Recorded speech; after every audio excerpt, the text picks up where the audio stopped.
Bonjour Marie-Christine, bonjour amis des territoires d'outre-mer. Le monde ultramarin est représenté au village francophone. Pour moi, c'est un honneur énorme.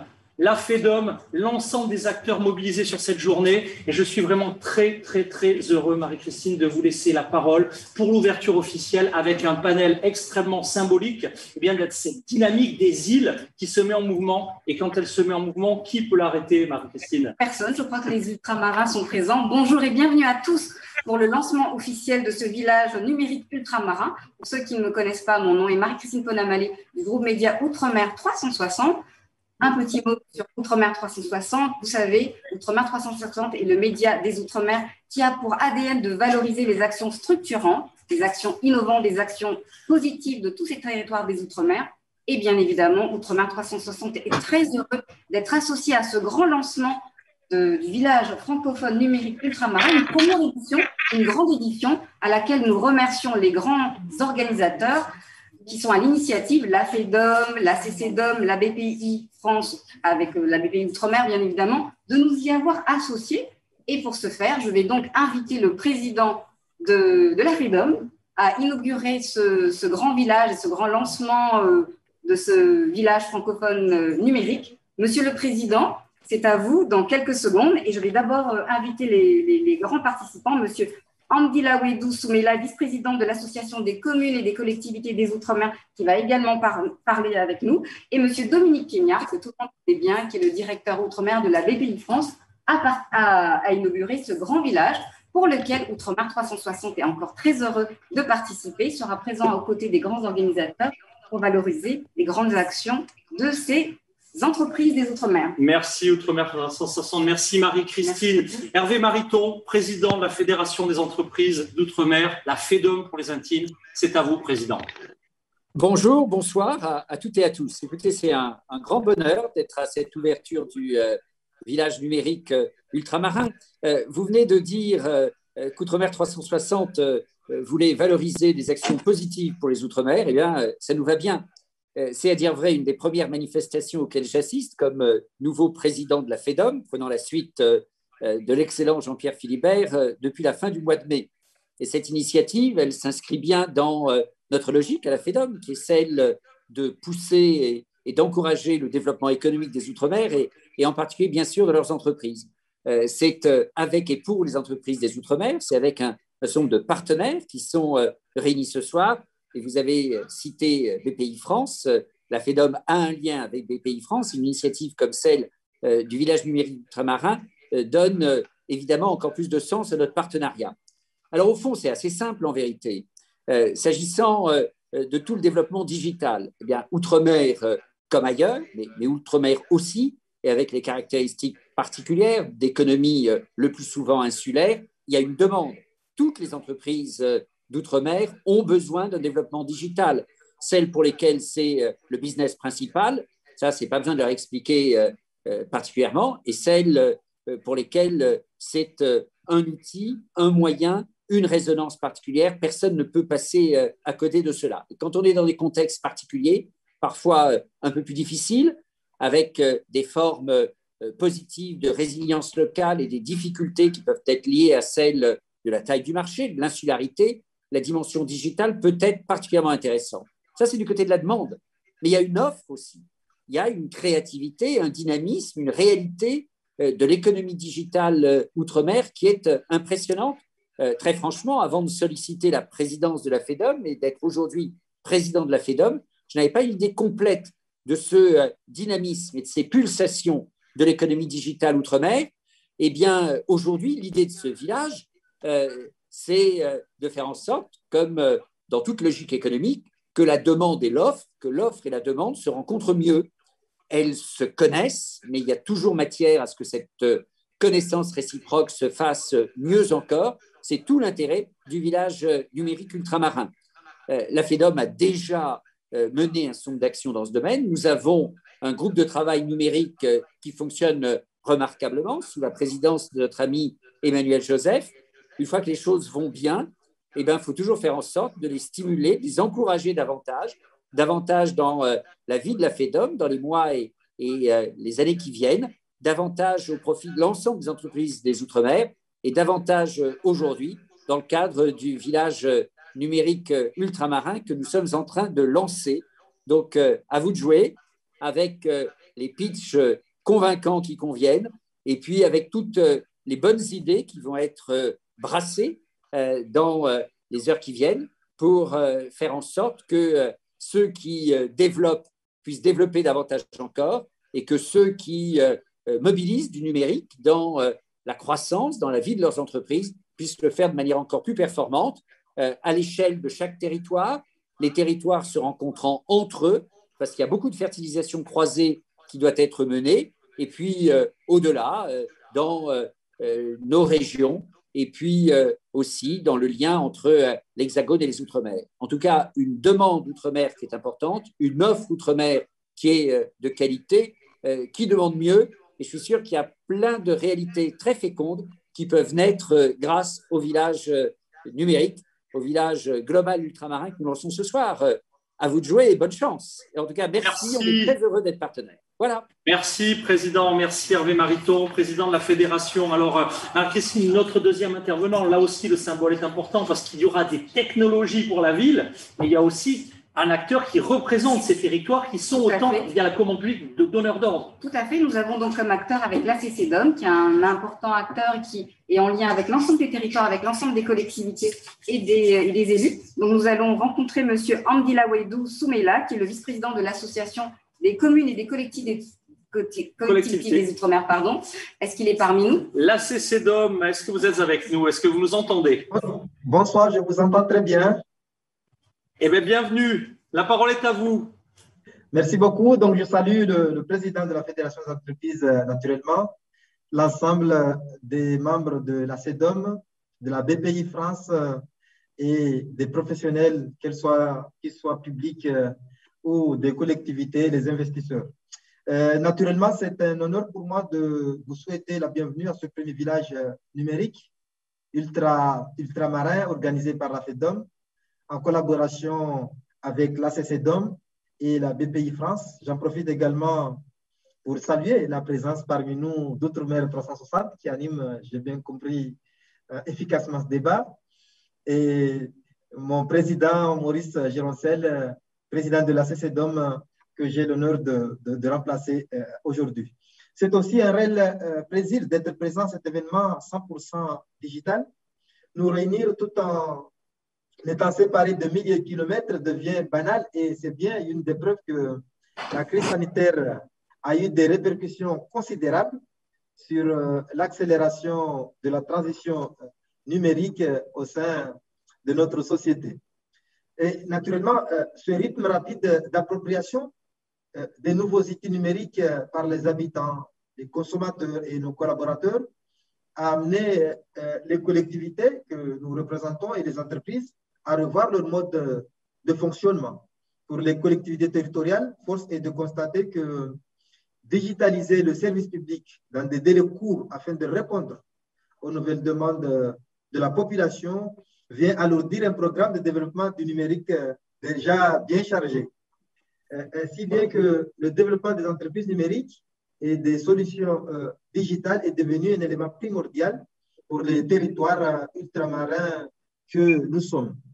Ainsi, tous les secteurs d'activité tels que la santé, BTP, l'agroalimentaire, les services publics et tant d'autres ont vu apparaître une nouvelle offre de solutions digitales. Pour cela, je pense qu'il est essentiel de favoriser l'innovation avec l'intégration ces dernières semaines de Mayotte et de la Martinique dans la communauté French Tech. Ce sont des nouveaux dispositifs qui viennent en soutien au développement de l'économie numérique. La French Tech qui vient affirmer son ambition à rayonner à l'international, c'est un élément crucial pour aider les pépites françaises, en particulier celles des Outre-mer, à s'exporter et implanter la durabilité de ces nouveaux marchés.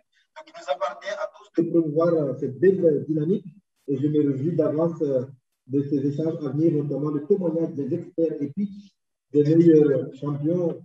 Sur ce, mesdames et messieurs, chers amis, je vous rends la parole et vous remercie de votre attention. Un grand merci à vous et merci à la CCDOM d'être partenaire et impliqué aujourd'hui dans cette première édition. Alors, en bon français, on dit last but not least. Oui, très important partenaire. Maintenant, nous allons retrouver M. Dominique Quignard, que tout le monde connaît bien, qui est le directeur Outre-mer de BPI France. Comme tout projet, vous savez que vous avez besoin de soutien financier, c'est le nerf de la guerre, vous le savez bien. Et c'est un inconditionnel partenaire sur l'ensemble des projets, sur l'ensemble des territoires, très structurant. Bienvenue à Dominique Quignard, c'est à vous. Dominique, c'est à vous. Bonsoir tout le monde. Merci Marie-Christine, toujours aussi élogieuse.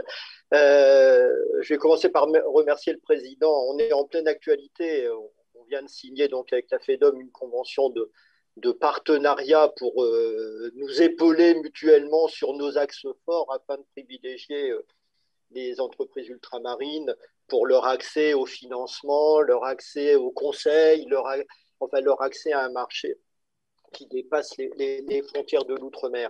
Et cette actualité va d'autant mieux rebondir avec ce village. Bon, c'est un plaisir d'être parmi vous, d'être parmi des entreprises. Dans les entreprises qui vont pitcher, on en connaît déjà certaines, et celles qu'on ne connaît pas vont nous croiser probablement prochainement si leur projet aboutit. Bon, BPI France en Outre-mer, comme le disait Marie-Christine, est très présente depuis 2-3 ans, depuis la création d'un réseau physique. Réseau physique, on a aussi beaucoup appuyé sur le digital, puisque pour la première fois cette année, pour accélérer, plutôt en 2020, pour accélérer la couverture et les délais de réponse aux besoins des entreprises ultramarines, pour la première fois, nous avons créé un prêt full digital. On est en plein dans le sujet. Prêt par lequel, en association avec les régions, on mettait à disposition des entreprises des financements de trésorerie. Alors, en full digital jusqu'à 50 000, en concret, en physique jusqu'à 250 000 pour certaines régions. Et c'est une première novation, puisque ça nous a permis de faire plusieurs centaines d'opérations que nous n'aurions pas fait si nous n'avions pas fait cette bascule vers le digital. Donc, je ne vais pas être long parce que je vais dépasser mes 5 minutes. BPI, vous le savez, finance de l'idée jusqu'à l'accès au marché. On est en pleine actualité en ce moment parce que toutes les licornes qui apparaissent ont été un jour ou l'autre aidées par BPI, et on est souvent actionnaire de celles qui vont et qui accèdent au marché boursier. Bon, il y en a probablement une ultramarine dans les mois à venir. Donc, on finance de l'idée jusqu'à l'accès au marché avec toute une gamme de solutions. Et l'outre-mer a non seulement la gamme nationale, mais a aussi accès à des solutions spécifiques qu'on a montées avec le ministère de l'Outre-mer, que la FEDOM connaît bien et dont on va faire la promotion encore plus régulièrement et efficacement dans les mois à venir, pour que toutes les entreprises sachent à quoi elles peuvent prétendre, et puis par des accès digitaux numériques puissent nous approcher beaucoup plus efficacement dans les mois qui viennent, pour faire encore plus et mieux pour les Outre-mer. Un grand merci, mesdames et messieurs, les entrepreneurs du digital, les entrepreneurs tout court. Vous avez bien entendu, il y a de l'argent, il y a une belle énergie pour vous accompagner. Il ne tient qu'à vous, effectivement, de profiter de cette vague. Christine, alors, vous étiez prévu à l'intro, mais ici, on est toujours tranquille au village francophone. Si vous voulez rester pendant toute la durée, vous êtes chez vous. J'en profite dans la salle pour saluer la présence des équipes de la FEDOM, de toutes les équipes qui ont vraiment travaillé. Françoise de Palmas qui a fait un travail énorme. Remarquable. Merci Françoise. Et puis la présence de Luc Laventure, qui est donc le fondateur d'Outre-mer 360, ce partenaire. Et Luc, vraiment merci de vous être déplacé. Alors, allez, une petite confidence, c'est que je pense que vous êtes déplacé pour soutenir les entrepreneurs d'Outre-mer, mais on va peut-être afficher la vue d'ici même au 24e étage de la tour Zamonski, où ici même vous êtes présent. Donc, on a la chance de voir à 360 ici des studios de la Sorbonne Université tout Paris, et c'est vraiment un beau moment que nous allons vivre ensemble. Alors je vous rappelle le principe de ces maintenant 1h45 à passer ensemble. On va faire un tour d'horizon, donc les témoignages d'experts d'un côté, quels sont les besoins, quels sont les enjeux. Emmanuel, vous êtes à mes côtés. Alors, la plupart du temps, on se tutoie, mais on va faire comme si on était dans une vraie émission. On va essayer de se vouvoyer sans se tromper. Alors, voilà, direction la Martinique. Emmanuel, est-ce que vous êtes connecté? Vous êtes le président de Martinitech, vous êtes animateur du groupe de travail numérique de la FEDOM. Et ensemble, on va un petit peu se partager à découvert. Donc, des témoignages d'experts, des pitchs des meilleures solutions. Et on va faire un petit peu un tour d'horizon. On n'allait pas, évidemment, aujourd'hui aborder les 32 collectifs sectoriels du village francophone. Il a fallu faire des choix. 6 ont été privilégiés. 5, la santé, le smart building en bon français, le bâtiment intelligent, l'immobilier, le tourisme, le commerce et la logistique portuaire. Quelles sont les solutions les plus innovantes? On en parle. Bonjour Emmanuel. Bonjour Marc-Lionel, bonjour à tous. Alors voilà, donc, un petit peu, très très bien. Par contre, bien penser à brancher la caméra, puisque je pense que de temps en temps, on a effectivement des interférences. Et j'incite donc les intervenants qui pour l'instant ne prennent pas la parole à se mettre en mute, car parfois ils apparaissent à l'écran uniquement parce que du son est émis. Alors voilà, plusieurs tours d'horizon. On va tout de suite commencer par la santé, avec donc David Gruson, donc le directeur du pôle santé du groupe Jouve. David Gruson, est-ce que vous êtes avec nous? Oui, tout à fait. Bonjour à tous. Merci de cette invitation et de mettre l'outre-mer à l'honneur dans sa composante d'innovation sur le terrain numérique. On est très fiers. On a pu, avec nos amis de la French Tech, avec Claire Montesino, avec Kenny Chamougon, depuis quelques semaines, découvrir évidemment toutes ces forces et toute cette belle énergie. On a vraiment hâte de la connecter avec les autres pays, les 19 pays du village francophone. Ce sera demain, après-demain, dans les 3 jours à venir, puisque, je le rappelle, les lauréats, en plus d'être mis en avant sur les médias, d'être connectés avec les investisseurs, eh bien, on va désormais les rattacher, pour accélérer vraiment leurs solutions avec ces pays. Alors, David, merci d'avoir pris du temps avec nous. Alors, les territoires ultramarins, ils présentent quand même des caractéristiques particulières en termes de santé. Évidemment, avec les aspects démographiques, avec les aspects climatiques, avec la partie sociologique. Alors, je vous pose une question, on a peu de temps, mais quels sont, d'après vous, les 3 défis de santé majeurs en Outre-mer? Oui, merci de cette question. Alors, j'ai eu l'occasion de le voir sur le terrain, puisque j'étais il y a quelques années directeur général du CHU de la Réunion et qu'aujourd'hui, avec le groupe Jouve, on accompagne le CHU de Guadeloupe dans sa transformation numérique. On voit qu'il y a des enjeux de santé publique qui sont des enjeux globaux. Évidemment, les territoires ultramarins aujourd'hui sont durement touchés par la crise sanitaire mondiale et il faut saluer l'engagement des professionnels de santé pour y faire face.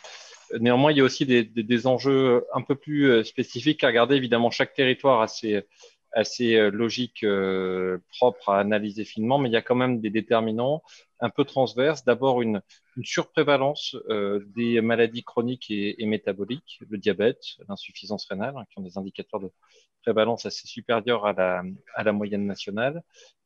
Évidemment, deuxième enjeu, la question de l'infectiologie tropicale, avec évidemment un sujet de préoccupation commune qui est la question des arboviroses. Vous savez, ces pathologies transmises par le moustique, que ce soit la dengue, le Zika ou le chikungunya. Et puis après, évidemment, dernier angle à suivre sous un regard un peu plus particulier, les enjeux de périnatalité, mais là aussi avec des réalités assez variables d'un territoire à l'autre. Donc, voilà un peu le sujet. Tout ça avait été parfaitement relevé dans une série de travaux de la direction des études du ministère de la Santé dans le rapport qu'avait publié la Cour des comptes il y a 3 ans sur les enjeux de santé des Outre-mer.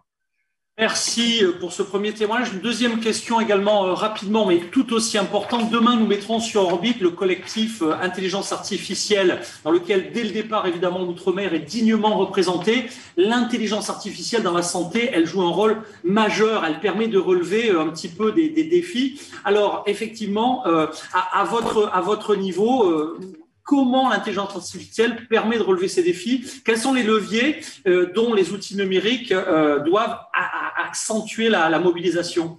Ils sont tout à fait multiples. C'est une vraie révolution des cas d'usage qui se fait jour sur l'IA dans le domaine de la santé. Je vous en donne quelques exemples avec des enjeux tout à fait clés dans les territoires ultramarins. D'abord, rapprocher le diagnostic de spécialité, le rendre plus accessible pour la population avec parfois des difficultés d'accès sur très longues distances avec des questions d'insularité. On va pouvoir comme ça appliquer des algorithmes de reconnaissance d'images sur un cliché de fond d'œil, pour voir s'il y a une rétinopathie du diabète, sur une image de fémur pour regarder s'il y a une fracture dans le service d'accueil des urgences sans nécessairement avoir besoin de la présence sur place d'un radiologue. Donc, rapprocher le diagnostic de spécialité, c'est un premier angle.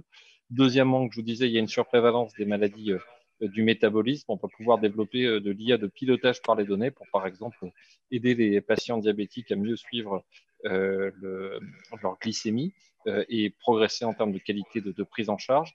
Et puis après, troisième angle, un peu moins peut-être lisible ou visible en première intention, mais tout aussi majeur, hein, c'est ce qu'on fait avec Jouve, le déploiement de l'IA d'aide à l'admission des patients. Avoir la même expérience d'usage que ce que vous faites quand vous prenez un billet d'avion pour déposer vos pièces administratives, financières, mais aussi vos documents médicaux en ligne pour ne plus avoir à faire de formalités une fois dans les murs des établissements de santé. Ça fait gagner beaucoup de temps et c'est très utile pour éviter les concentrations de population au guichet d'admission en contexte épidémique. Vous voyez quelques exemples très pratiques et c'est majeur que vous vous saisissiez de ces sujets. Moi, j'ai mesuré sur le terrain à quel point il y avait une force d'innovation très forte en santé à partir des Outre-mer. Je prends un exemple de ce qu'on avait développé avec les équipes de La Réunion, le dispositif Logipren, qui a été un logiciel d'aide à la prescription en réanimation néonatale, qui a été fiabilisé à partir des données du CHU et qui est aujourd'hui devenu le logiciel de référence sur l'aide à la prescription dans cette discipline, qui est utilisé dans plus d'une trentaine d'établissements dans le pays, y compris dans les plus grands CHU de l'Hexagone. Donc l'innovation, elle a aussi sa puissance à partir de bonnes idées qui émergent des territoires ultramarins. Eh bien, un grand merci. Alors, évidemment, vous faites partie de nos prestigieux jurés.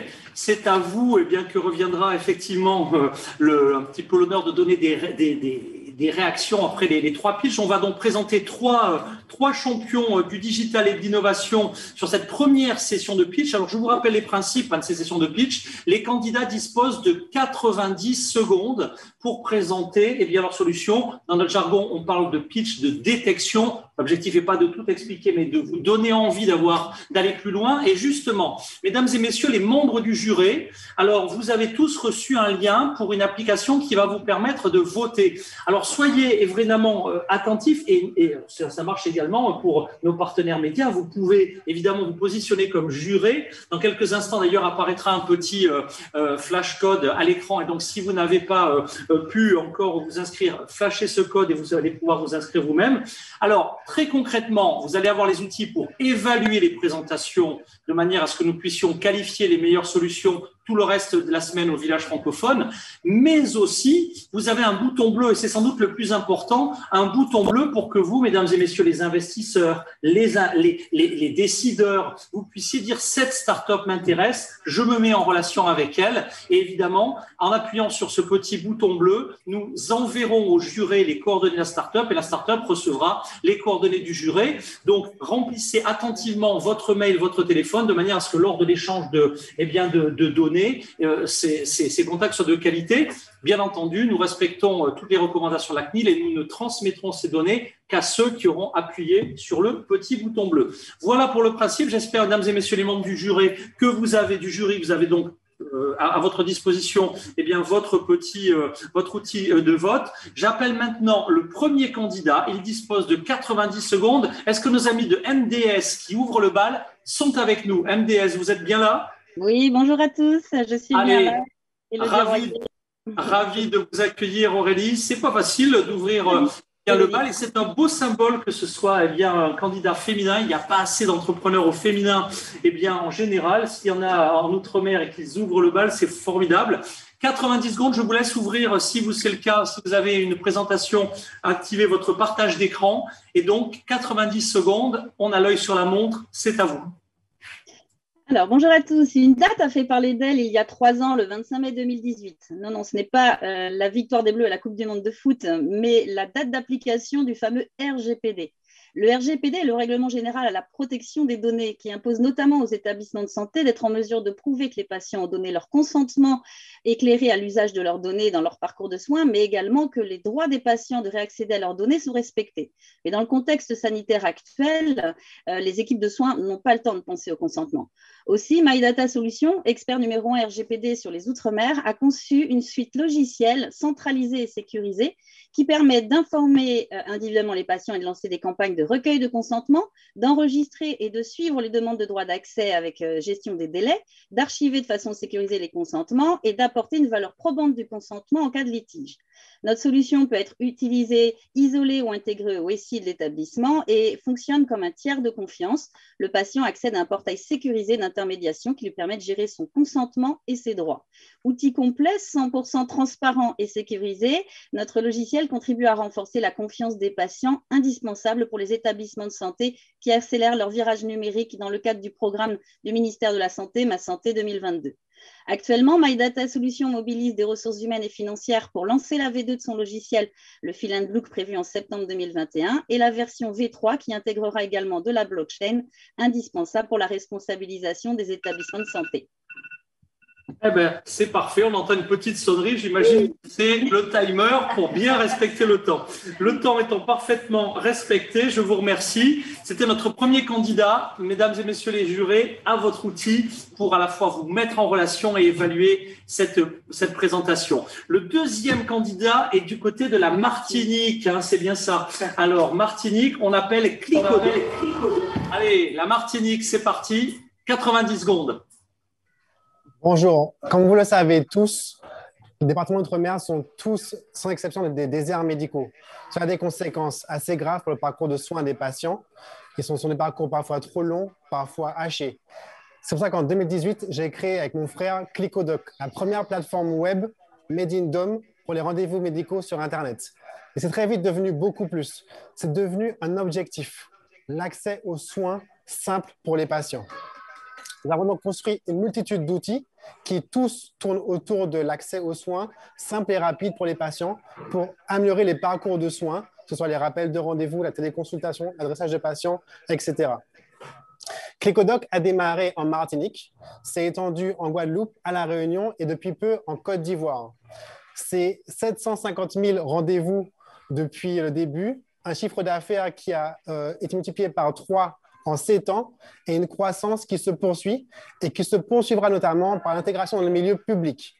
Nous avons commencé à discuter avec le CHU de Martinique depuis que nous avons intégré la centrale d'achat public CAIH. Nous sommes aussi en train de déployer en Afrique francophone. Nous avons commencé par le déploiement en Côte d'Ivoire avec la PISAM, une des plus grandes cliniques privées d'Abidjan. Nous sommes en relation avec le SNAMEPSIC, le syndicat des médecins privés du territoire. Et enfin, avec le ministère de la Santé, pour un déploiement sur les hôpitaux de Côte d'Ivoire. Merci. Un grand merci. Puis, puisque vous parlez également de Côte d'Ivoire, également de déploiement en Afrique, j'accueillerai demain pour l'ouverture officielle à 14h le ministre de la République démocratique du Congo, le ministre des Télécoms, qui ouvrira avec nos amis de Tunisie et le ministre wallon notre session d'ouverture ici même. Donc, n'hésitez pas également à vous connecter, notamment si vous avez des solutions opérationnelles pour les jurés et l'ensemble des candidats. J'appelle maintenant le troisième et dernier candidat pour la Guadeloupe, Sud Médical. Est-ce que du côté de la Guadeloupe, on est connecté? On est connecté. Bonjour à tous. Bonjour. Bonjour. Allez, c'est parti. Kelly, on donne la parole tout de suite à nos amis de Sud Médical. Alors, bonjour, Yanis Nolbas. Je fais partie des dernières générations à avoir connu Madame X. Cette Madame X qui est âgée n'avait pas forcément d'enfants ou de proches pour s'occuper d'elle continuellement. Et en revanche, en fait, c'est tout le quartier et tout le corps médical qui s'organisait autour de Madame X pour qu'elle mange, qu'elle ait ses courses, ses médicaments et un peu de réconfort. Et la plateforme des aides à domicile, en fait, c'est un écosystème technologique à travers lequel, en fait, toutes ces aides rendues sont disponibles et coordonnées au service de la personne isolée. Et en fait, en termes d'écosystème, ça se découle en 2 parties. Premier axe, une application, donc avec une liste de services, des aides agenda pour la famille, donc que la famille puisse superviser tous les événements de la personne. Aides d'alerte, en fait, ça permet à la sécurité civile, en cas d'incident, d'informer toutes les personnes sur le secteur. Aides assistant, qui est en fait l'assistant personnel de la personne qui veille à l'observance des soins et des actes utiles de la vie du patient. Et Z-Famille qui, elle, permet d'établir un contact complet avec la famille. À côté de ça, on a une borne totalement intégrée, en fait, qui est la Z-Box, avec une ergonomie totalement adaptée, qui permet une accessibilité, une haute dispo et 72 heures d'autonomie. Et en somme, en fait, pour rompre l'isolement, la plateforme des aides, c'est une solution innovante qui retisse du lien social, facilite la prise en charge médicale, améliore la qualité de vie tout en assurant la sécurité du patient. Et on va commencer une expérimentation dans 2 mois sur 100 personnes en Guadeloupe et à côté.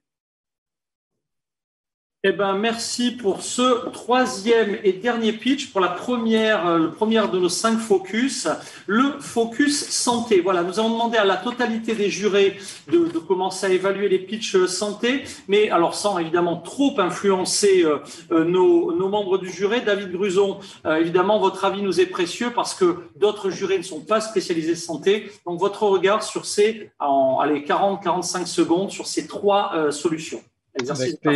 Écoutez, sans vouloir faire l'école des fans, félicitations à tous les 3 parce que je trouve que les pitchs étaient à la fois clairs, convaincants. On voit bien qu'on a des cas d'usage qui sont centrés sur ce que sont les besoins du secteur, la nécessité de gérer la relation avec les patients, le consentement, la nécessité d'aller vers le zéro papier dans la prise de rendez-vous, dans la gestion documentaire, et puis la nécessité d'avoir des outils en mode plateforme d'accompagnement de parcours. Donc, on a des solutions intéressantes. Après, un des enjeux, mais qui est transverse à tous, c'est d'être capable d'avoir une mise à l'échelle, une scalabilité, comme on dit en bon français, assez rapide, et la capacité à s'articuler et à trouver sa bonne place dans un marché qui est déjà sur lequel aussi peuvent être déjà présents certains outils dans un certain nombre de secteurs, que ce soit l'envoi de documents, la gestion de compte rendu, des outils RGPD un peu transverses. Donc voilà un peu le sujet, mais de fait, s'il y a des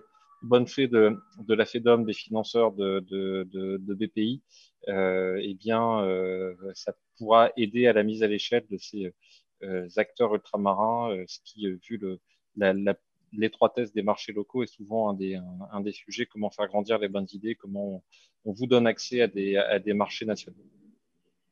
Eh bien, un grand merci. Fort de cette analyse, mesdames et messieurs les jurés, je vous laisse bien évidemment commencer à voter, à évaluer nos acteurs, mais plus encore évidemment à vous mettre en relation. Emmanuel, je vous passe maintenant la parole pour le 2e focus. On va parler de BTP et de logement avec monsieur Lafoucrière. C'est à vous, Emmanuel. Oui, rebonjour à tous. Alors, peut-être tout d'abord un petit commentaire. Franchement, c'est un immense plaisir pour nous de vous recevoir ici en Martinique, mais aussi dans tous les Outre-mer. On a commencé un travail avec la FEDOM en octobre 2019 de mémoire, ou 2019, et c'est sa première matérialisation. Donc, on est très content, très fiers aussi de pouvoir porter ces projets en communauté.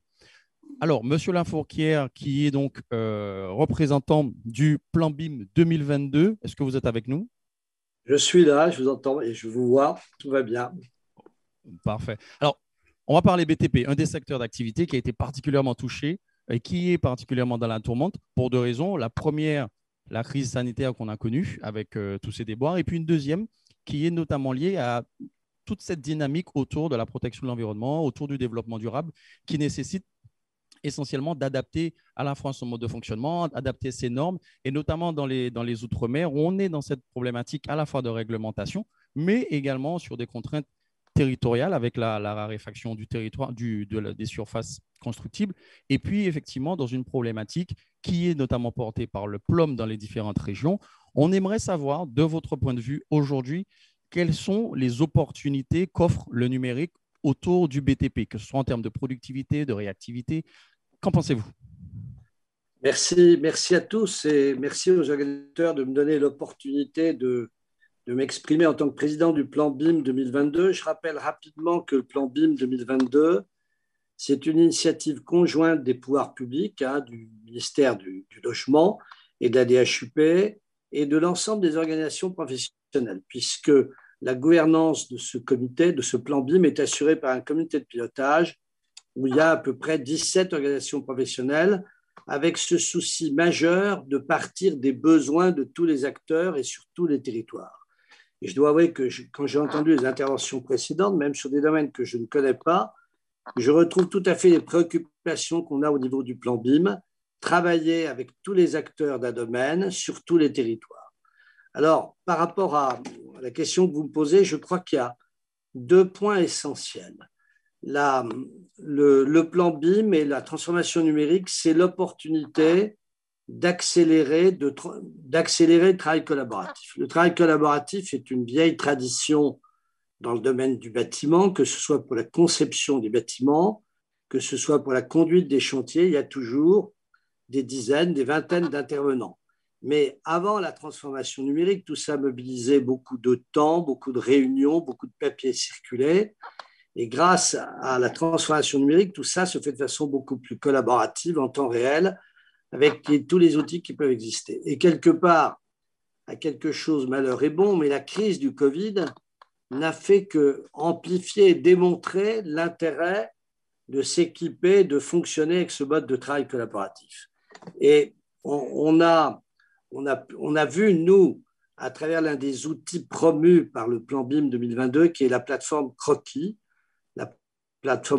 qui est opérée par le CSTB, est typiquement une plateforme collaborative qui est proposée gratuitement pour tous les acteurs de la filière, au moins jusqu'en 2022, pour justement s'acculturer au travail collaboratif lié à la transformation numérique. Et on a vu l'explosion des connexions sur cette plateforme. Et tout ça montre qu'on a visé juste en pensant que ce travail collaboratif était une base essentielle pour renouveler la façon de produire de l'immobilier où qu'on soit en France, que ce soit en métropole ou dans les territoires d'outre-mer. Le deuxième point extrêmement important sur lequel on va avancer, vous l'avez évoqué dans votre présentation, c'est qu'on est à un moment où la réglementation ne fait que se complexifier. Et ce n'est pas quelque chose de conjoncturel, c'est quelque chose qui va durer. Meilleur exemple, c'est toute la discussion sur la réglementation environnementale 2020. Je vous rappelle qu'on l'appelait RE 2020 parce que déjà depuis 2015, on travaillait dessus. Et en fait, elle va commencer seulement à prendre ses effets à partir de 2022 parce qu'elle est complexe à mise en œuvre. Et on voit bien que devant cette complexification, que ce soit la RE 2020, que ce soit toutes les nouvelles règles en matière de non-artificialisation des sols, on voit bien ce qui se passe un peu partout. D'abord, une crispation des élus et les difficultés à obtenir des permis de construire. Et donc, la nécessité, là encore, de renouveler les façons de développer des projets pour maîtriser cette complexité.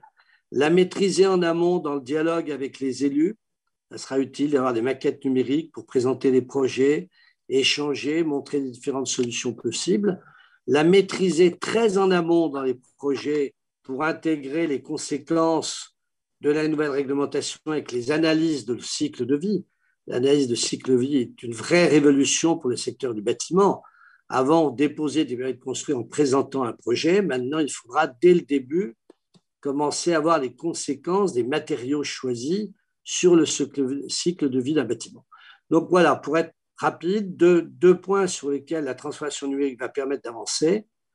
Le travail collaboratif avec toutes les applications métiers qui vont aller avec et qui permettront de produire de la qualité, et puis la nécessaire adaptation de tous les outils pour faire face à la complexité grandissante des projets.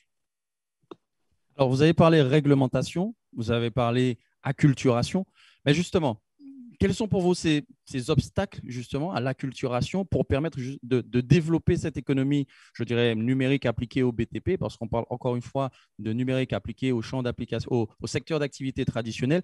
Quels sont ces petits obstacles ou gros obstacles qu'il faudra réussir à lever pour avoir un avenir un petit peu plus rose sur cette dynamique? Je pense, si vous voulez, qu'il y a trois types d'obstacles. Il y a d'abord le fait que lorsqu'on parle de transformation numérique, on parle d'un champ aussi vaste que lorsqu'à l'école, on apprenait l'électricité, les courants forts ou les courants faibles. Il va donc falloir segmenter et analyser les besoins qui ne sont pas les mêmes pour des acteurs en aval du process de production. Les gens qui font la plomberie, la peinture sur un chantier n'ont pas les mêmes besoins qu'un ingénieur conseil qui s'occupe de climatisation, de chauffage, ou un ingénieur structure béton. Il va falloir donc, mais là, c'est aux acteurs de marché, je dirais, de segmenter leurs offres pour répondre aux produits des uns et des autres. Mais il y a donc une espèce d'organisation de l'approche de la transformation numérique qui doit se faire par sous-ensemble. On a un deuxième sujet majeur qui est celui de la formation. Je suis très frappé, j'avais l'occasion dans le passé à la demande du ministre Julien Denormandie de faire un rapport sur la simplification et du reste, j'avais beaucoup échangé avec les gens d'outre-mer qui avaient des problèmes spécifiques et beaucoup avancé là-dessus. Mais je suis très frappé de voir comment, par rapport à la complexité grandissante de l'environnement réglementaire, la formation de tous les acteurs de la filière n'est pas appropriée et pas suffisante. Donc, on a un travail très important de formation initiale et de formation continue qu'il ne faut pas sous-estimer. Et ça va pour toutes les formations, depuis les CAP, les bacs professionnels, les IUT, jusqu'aux écoles d'ingénieurs. Il faut qu'on ait des formations beaucoup plus adaptées et qui intègrent tous les sujets liés à la transformation numérique. Enfin, il y a un dernier point qui est important, c'est l'aspect financier. L'aspect financier, il est clair que la transformation numérique suppose des investissements à court terme forts, temps passé par les collaborateurs, formation des collaborateurs que j'ai évoqués, équipement matériel pour des retours des valeurs qui, eux, ne sont pas dans le même temps, qui ne sont pas immédiats, mais qui sont dans un temps plus long. Mais ces retours dans un temps plus long sont certains, c'est pour ça qu'il ne faut pas hésiter.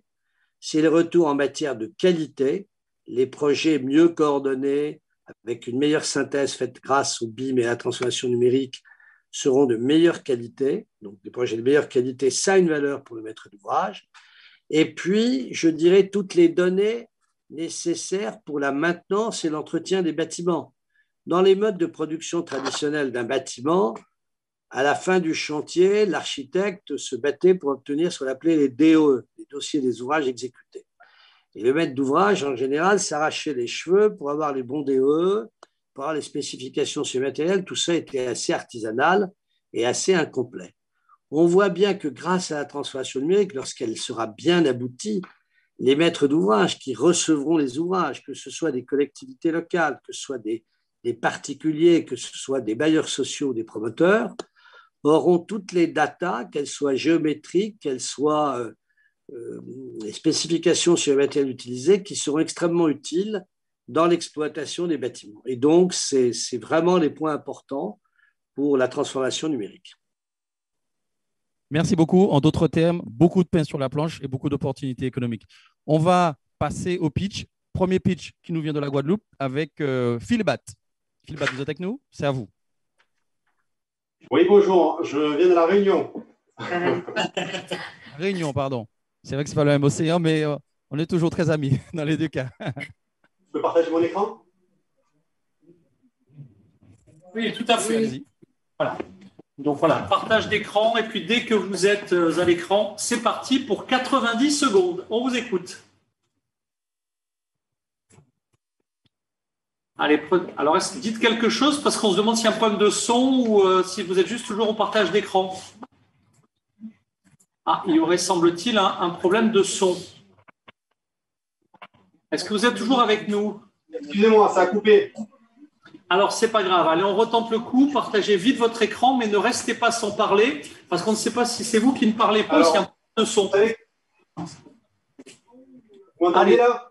Très bien. Allez, c'est parti. Allez. Partagez vite votre écran. C'est parti. Ça marchait très bien. On voyait votre écran, en fait. Voilà, ça va arriver dans un moment. On voit, super. Allez, 90 secondes, c'est parti.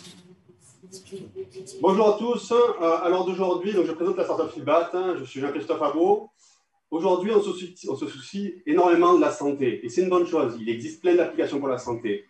Mais il existe très peu, voire pas du tout, d'applications concernant les problèmes de structure. Les ouvrages, eux aussi, ils souffrent et ils ont besoin d'être suivis, analysés et diagnostiqués.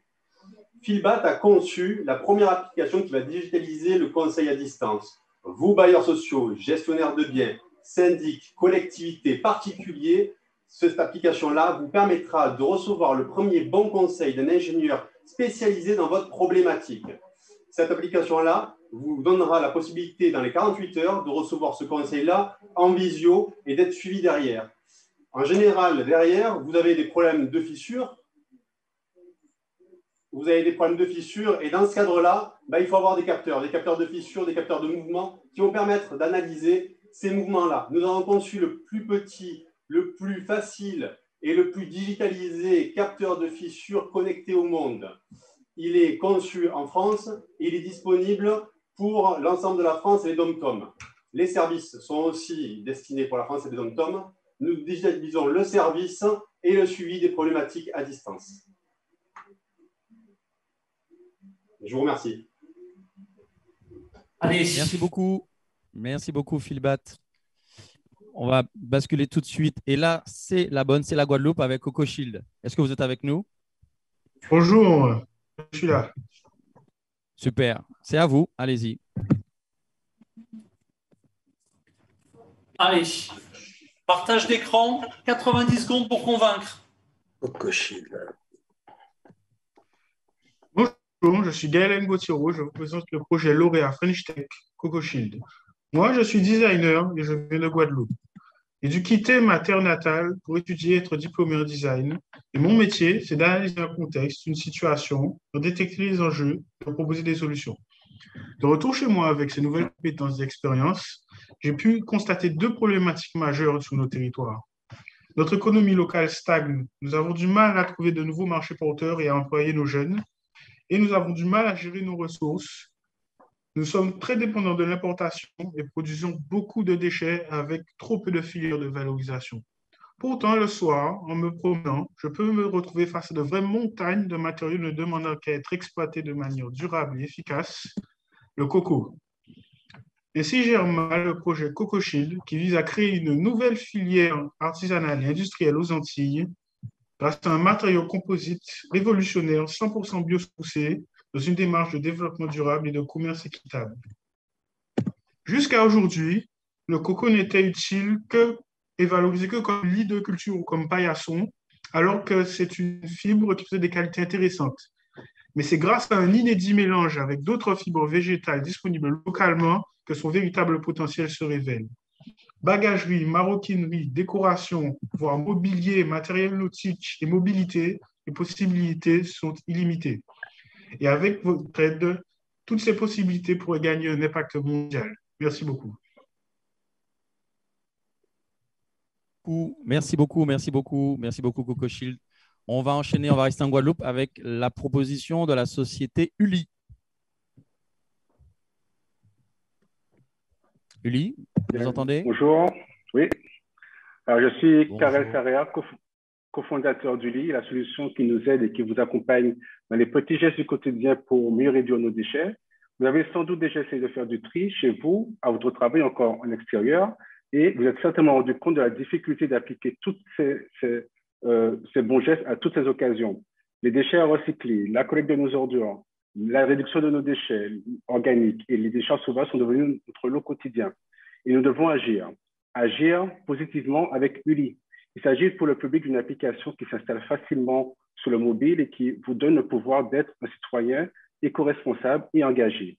Engagé pour contribuer à cette nécessaire transition écologique et permettre un meilleur équilibre entre écologie et économie. Donc, c'est un formidable outil de l'économie circulaire, prêt à l'emploi, qui offre 4 solutions environnementales et sociétales.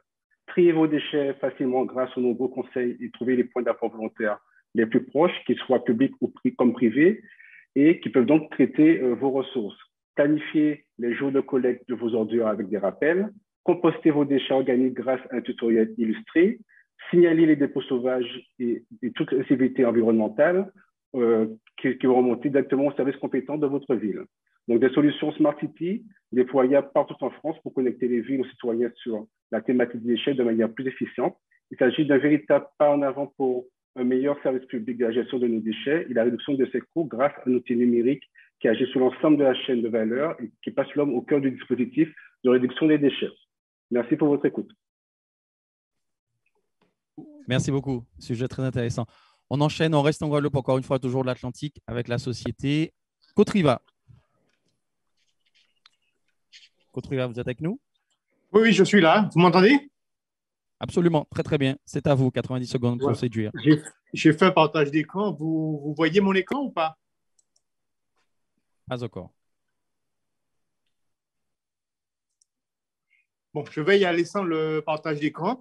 Donc, notre startup se positionne comme étant un fournisseur de données, de data au service des collectivités et des territoires. Donc, notre objectif, c'est de créer des villes jumelles numériques.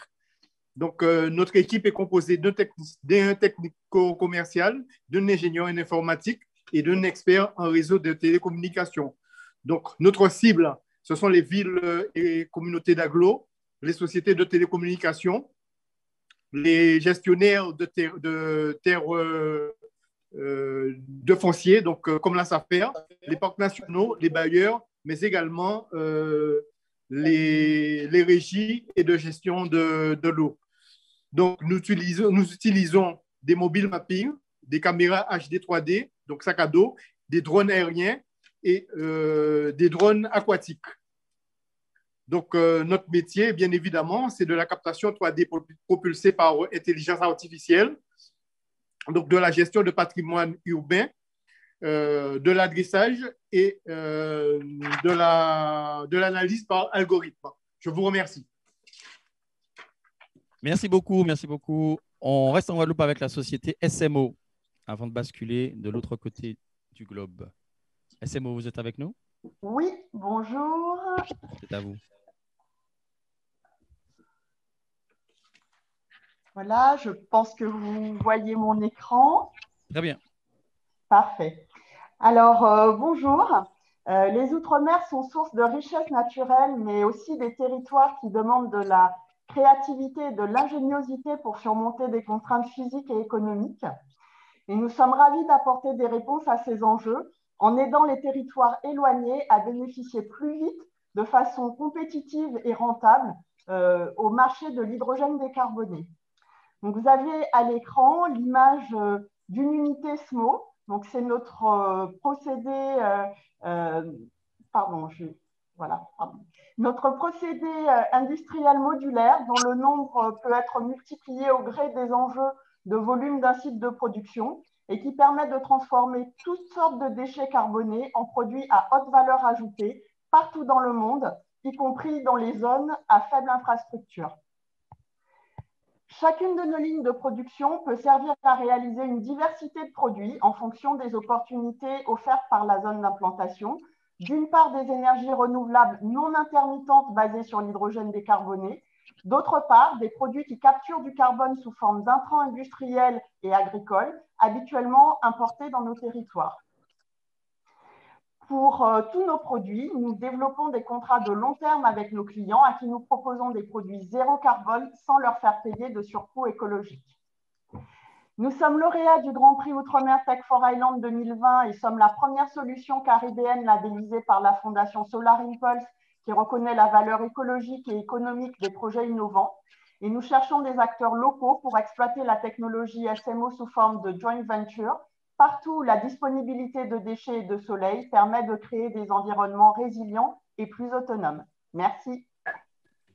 Merci Emmanuel, c'est à vous. J'en profite quand même pour adresser un petit clin d'œil à nos amis de Polynésie et notamment à Muriel Pontarolo et tout le collectif du village francophone parce qu'on leur doit une fière chandelle. C'est eux qui nous ont mis au départ en contact et la Polynésie ayant été la première délégation ultramarine à venir nous rencontrer au CES de Las Vegas. Donc je sais que le décalage… C'est aussi un premier territoire à avoir vraiment… agréger l'ensemble des territoires ultramarins ensemble pour travailler et j'en profite pour saluer Muriel également. C'est formidable. Merci en tout cas. Allez, on continue. Le décalage, voilà, effectivement, malheureusement, à moins de faire un 24h/24, mais on retrouvera les Polynésiens le jour où les fuseaux horaires s'aligneront mieux. Merci. Alors, allons-y. Les derniers candidats, Emmanuel. Alors, on enchaîne avec deux derniers candidats. Le prochain nous vient de Mayotte. C'est Mayotte Domotique.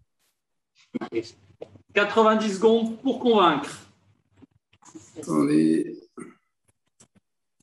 Allez, c'est parti. C'est parti. Attendez juste 2 secondes. Je ne sais pas si vous voyez mon écran. Alors, pas totalement, mais même pas du tout, pour être très honnête. Voilà. Ah, ça vient, ça vient. Voilà, ça vient. Ça vient. Alors, bon. Voilà, c'est parti. Voilà. Bon. Donc, je me présente. Je suis Gom Mohamed, cofondateur et gérant de My Domotique. Donc, My Domotique est basée à Mayotte. Elle intervient dans le domaine de la vidéosurveillance, des alarmes, du contrôle d'accès et on se spécialise dans la domotique. Dans le but de gagner en sécurité, de permettre aux habitants de gagner en sécurité et en confort tout en utilisant le moins d'énergie possible. Donc, nous accompagnons nos clients, collectivités, TPE, PME et particuliers de la formulation de leurs besoins au déploiement d'une solution adéquate en s'appuyant sur les meilleures et les dernières technologies du marché avec des fabricants tels que Hikvision Ajax dans la vidéosurveillance et les alarmes, Quintix dans le contrôle d'accès, Bose et Sonos dans le multimédia ou Fibaro dans la domotique. Suite à la problématique de manque d'effectifs soignants lors du pic de la COVID-19, nous travaillons en partenariat avec des organismes comme les Imaware à la mise en place d'une solution domotique basée sur la Home Center Lite de Fibaro. En fait, cette solution à destination des personnes âgées et des personnes à mobilité réduite va leur permettre de contacter un numéro d'urgence d'un simple appui sur un bouton. Et dans le cadre de notre développement, nous cherchons des investisseurs pour permettre l'exportation de notre expertise, notamment dans la région indienne. Merci à vous. Merci beaucoup Mayotte. Et pour terminer sur cette partie, on va terminer avec la Martinique et avec le projet CLEST.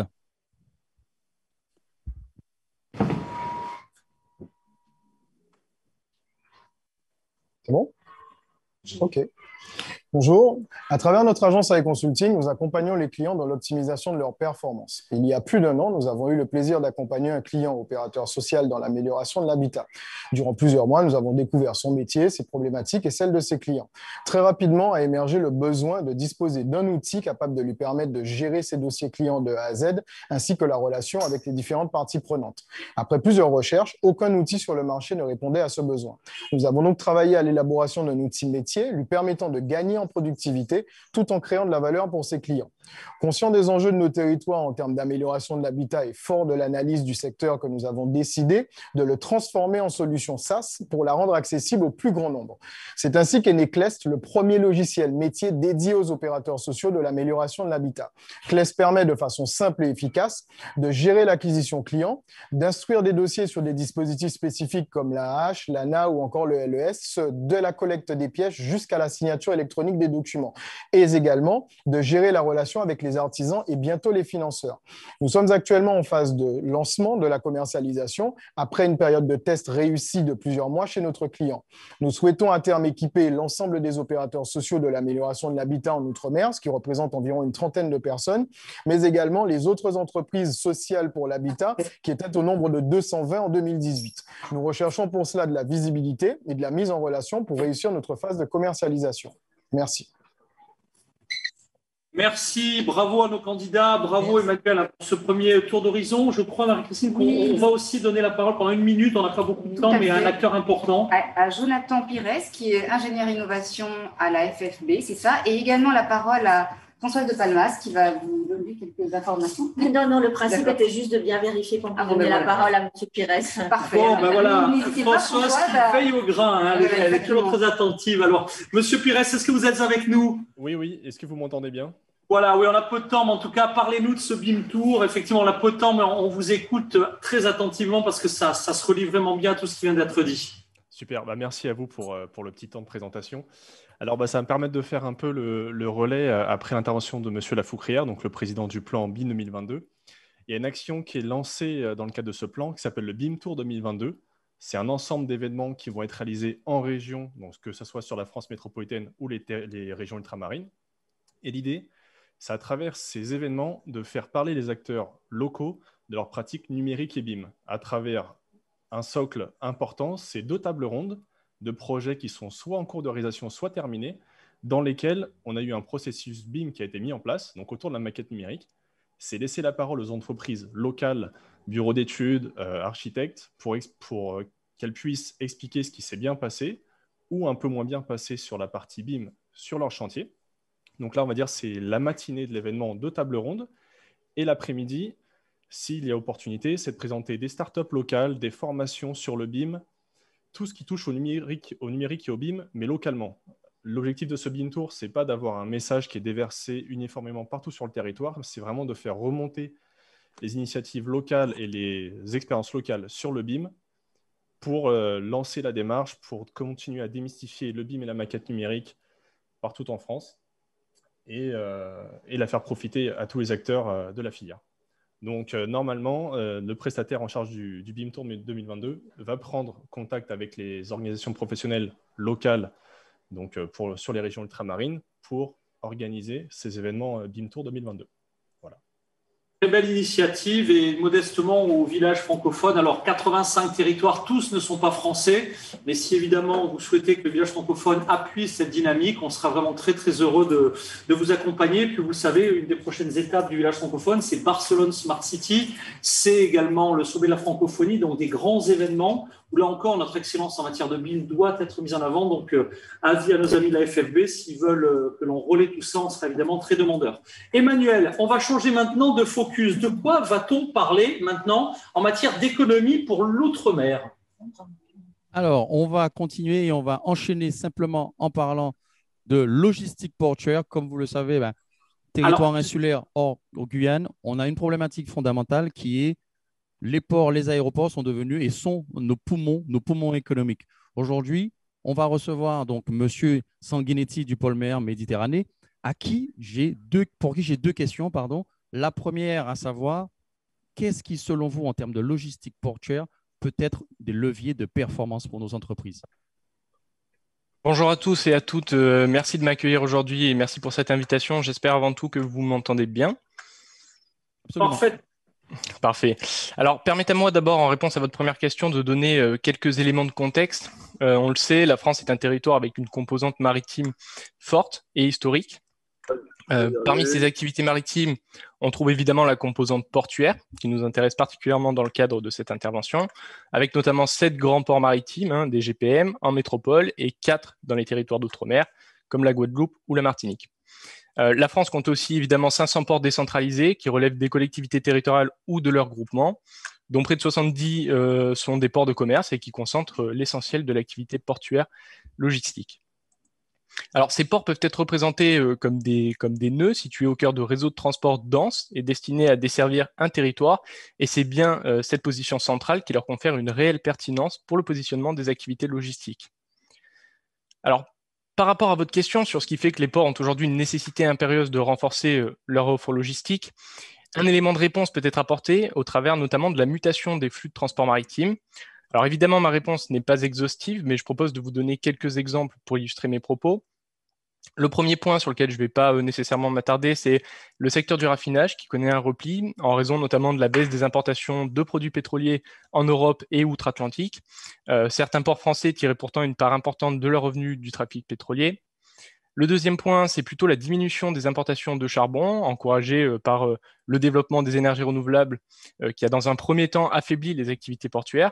Aujourd'hui, c'est un petit peu différent. Les ports ont pris conscience qu'il s'agit davantage d'une opportunité dont ils doivent se saisir. Et enfin, et surtout, le dernier point sur lequel je vais accentuer un peu plus mon intervention, c'est la mise en place des alliances maritimes. En réponse à la baisse des importations, les armateurs ont choisi de se réunir, à l'image par exemple du mariage entre Maersk Line et MSC, qui donne naissance à l'alliance 2M et qui permet notamment d'optimiser l'espace vacant sur les conteneurs.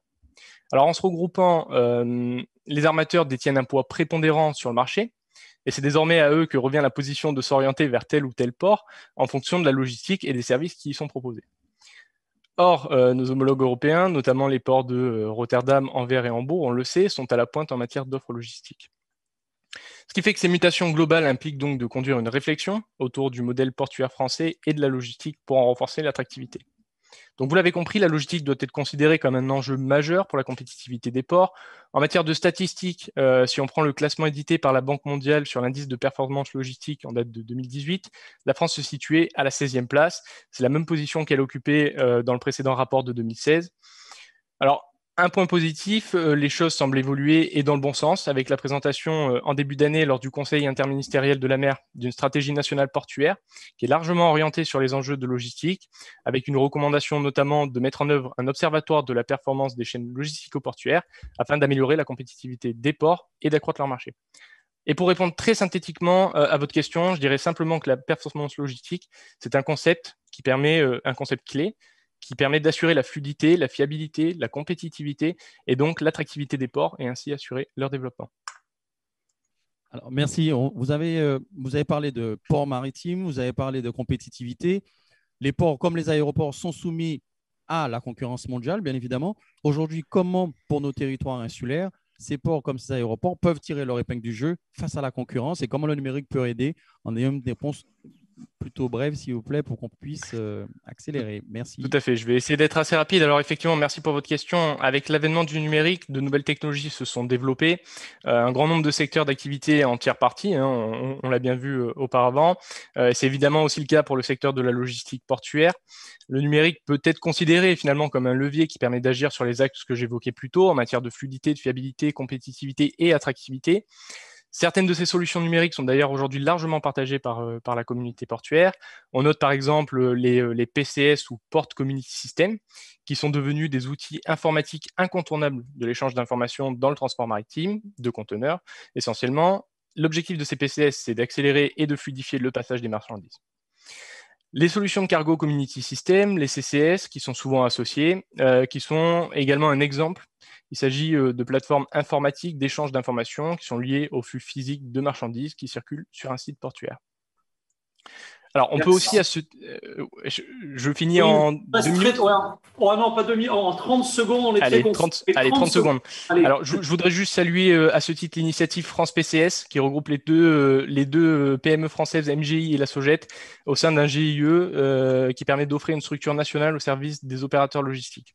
Voilà, je n'ai pas le temps d'aller plus loin, mais je vous remercie. Non, mais vous n'avez pas le temps, mais beaucoup. sachez-le, le village francophone et le village ultramarin sera très présent sur la SITL, la Semaine internationale du transport et de la logistique. Évidemment, on ne va plus se quitter. Et donc, évidemment, ça n'est que le début de la présentation. Et reparlons de tout ça à l'occasion de ce grand rendez-vous qui aura lieu à la mi-septembre. Allez, Emmanuel, 2 candidats sur cette logique. Alors, on enchaîne avec la première société qui nous vient de La Réunion et c'est Simar. Allez, Simar, le partage d'écran et c'est à vous en 90. Vous voyez mon écran, ça va? On vous voit, on vous entend, c'est parfait. Ça va venir. Alors, je m'appelle Boris Domitil, je représente la société Infoport qui travaille avec la société 4SH. Simar est issu d'une communauté qui s'est réunie autour de la table, donc les agents maritimes, les manutentionnaires, la douane, les déclarants, les transitaires, pour réfléchir à une solution pour faciliter les échanges d'informations entre ces sociétés portuaires et accélérer le flux des marchandises. Essayer de mettre en place un logiciel qui respecte à la fois les exigences métiers et les réglementations douanières ou sur la marchandise dangereuse. Oh, Dieu, tu peux dire le diable. Une solution qui serait à la fois accessible par un portail via un navigateur ou interopérable avec les différents systèmes d'exploitation des opérateurs portuaires. Et ce système accessible, évidemment, avec les différents devices, les différents matériels qu'on a aujourd'hui, les ordinateurs, etc. Quelques chiffres: 800 utilisateurs, 200 sociétés, plus de 2200 escales depuis son démarrage en 2015, 12 millions de tonnes de marchandises traitées, une application mobile déjà en place avec une nouvelle version qui arrivera d'ici la fin de l'année, permettant de se passer des différents stores qu'on connaît, et un outil de business intelligence pour la décision. Simar, le système informatique maritime et aérien de La Réunion. Merci. Merci beaucoup. Merci. Merci, Marc-Léel. On enchaîne tout de suite avec la Guadeloupe et la société Excelsia. Bonjour. J'essaie de partager mon écran. J'espère que ça fonctionne. Ça fonctionne toujours, Claire. C'est parti. C'est pour la technique. Excellent. Merci de me donner la parole. Donc, je voudrais vous présenter une solution qui propose une expérience passager à l'aéroport un peu différente. Donc, nous, on est une société de services, on est spécialisé en développement logiciel. On fait du système d'information depuis 2008 et notamment, on fait un système d'information complet pour les compagnies aériennes. Là, l'objectif, c'est d'enrichir l'expérience du parcours du passager à l'aéroport. Depuis l'agent qui scanne le passeport du passager, qui lui permet de retrouver tout de suite son dossier sans faire une file d'attente incroyable. On va permettre à la compagnie aérienne d'enrôler rapidement le client dans son programme de FIDE sans avoir à faire de formulaire compliqué de fidélité sur le site web. Et ça pour le plus grand bénéfice du passager qui va ensuite se promener dans l'aéroport avec un système de navigation qui va lui permettre de réduire son temps d'attente dans les files, dans les filtres de l'aéroport, qui va lui permettre aussi, parce qu'il est connecté au système d'information aéroportuaire, d'avoir des push de notifications sur son téléphone portable quand il passe auprès de commerces qui sont adaptés à ce qu'il a déclaré comme étant ses préférences. Voilà, donc, et à la fin des fins, il embarque dans son avion. Donc, ce système il permet donc, de scanner des documents, de scanner des QR codes, des balises, de gérer de la donnée en temps réel. Bref, il se source vraiment sur le système d'information à la fois de la compagnie aérienne mais aussi de l'aéroport, et donc pour avoir, donc là on voit l'aide à la navigation, pour avoir vraiment une application qui va être le partenaire du passager à l'aéroport et lui permettre d'avoir une expérience voyage différente. Ça permettra aux aéroports de se différencier des aéroports de d'autres destinations. Ça permettra aux compagnies d'améliorer l'expérience de leurs clients et de se différencier des autres compagnies, d'enrôler des clients aussi dans leur programme FIDE, de leur faire utiliser leur appli web, et ça permettra aux passagers de passer un meilleur moment. Voilà, j'ai terminé. Merci beaucoup pour cette présentation. Emmanuel, en conclusion, on va passer à notre module suivant. En conclusion, quelques petits mots. Franchement, un grand merci pour la participation, pour l'organisation. Je pense que c'est une première pierre et puis on va continuer à pousser pour mettre encore plus haut nos outre-mer. Et félicitations à tous et à toutes. Allez, il nous reste encore 2 thématiques. Pour l'instant, on est à peu près dans les temps. Donc, on va finir à l'heure, on va commencer à l'heure, on va finir à l'heure. Mais effectivement, je demande à chacun de bien respecter le timing. On va maintenant parler évidemment d'un élément qui est fondamental, d'un secteur clé pour l'économie ultramarine, c'est le tourisme. Le tourisme qui sort d'une période extrêmement compliquée. Nicolas Baudy, bonjour. Est-ce que vous êtes avec nous? Oui, bonjour. Merci, donc vous êtes expert en la matière. Alors là aussi, un domaine concurrentiel. Alors évidemment, il y a à la fois l'aspect traditionnel. D'abord, c'est ultra concurrentiel, mais avec effectivement des destinations très particulières. Et puis évidemment, une industrie qui a beaucoup, beaucoup souffert. Quel est votre regard? Je vais vous demander en 2-3 minutes de nous dresser un petit peu les enjeux et l'importance de la technologie à ce niveau-là. Alors, merci beaucoup déjà pour l'invitation. Je me permettrai de faire une introduction extrêmement rapide en constatant peut-être qu'une fois de plus, le tourisme assure la synthèse de différentes thématiques qu'on a abordées jusqu'à maintenant. On le voit bien, il y a des problématiques d'accessibilité, c'est-à-dire qu'il faut être capable d'amener les gens, alors que ce soit par avion ou par bateau ou autrement. Il y a des problématiques liées à l'hébergement et donc au bâtiment et donc à la capacité effectivement d'occuper, on va dire, le territoire. Et puis évidemment, il y a qu'est-ce que l'on promet finalement aux visiteurs en termes d'activités de loisirs. Donc voilà, une fois de plus, je pense que le tourisme assure cette synthèse en définitive, et il faut être présent sur chacune de ces composantes pour pouvoir exister, en effet, comme vous le disiez, Marc-Lionel, dans cet écosystème extrêmement concurrentiel. On se bagarre, alors évidemment dans les Caraïbes avec la Repdom, on se bagarre avec Maurice dans l'océan Indien. Et oui, il faut faire valoir effectivement nos différences, et oui, il faut être en mesure d'exister. Alors vous l'avez compris, il y a des problématiques d'infrastructure, mais il y a aussi des problématiques de faire connaître et de faire savoir pour exister dans ce contexte-là. Quels sont les atouts justement des territoires ultramarins? Comment ça joue? Écoutez, alors votre question est difficile parce que je pense qu'il n'y a pas d'homogénéité complète dans les différents territoires dont on parle. Ne serait-ce qu'à titre d'illustration, si on met par exemple Martinique, Guadeloupe et Saint-Martin, on va avoir des hétérogénéités de situation qui vont être extrêmement importantes. Alors, peut-être que la dominante finalement de l'ensemble de ces destinations, c'est de ne pas forcément avoir joué la carte du volume. Donc, on n'est pas la Repdom. Donc, si on n'est pas effectivement sur des problématiques de volume, on est probablement sur des problématiques de valeur.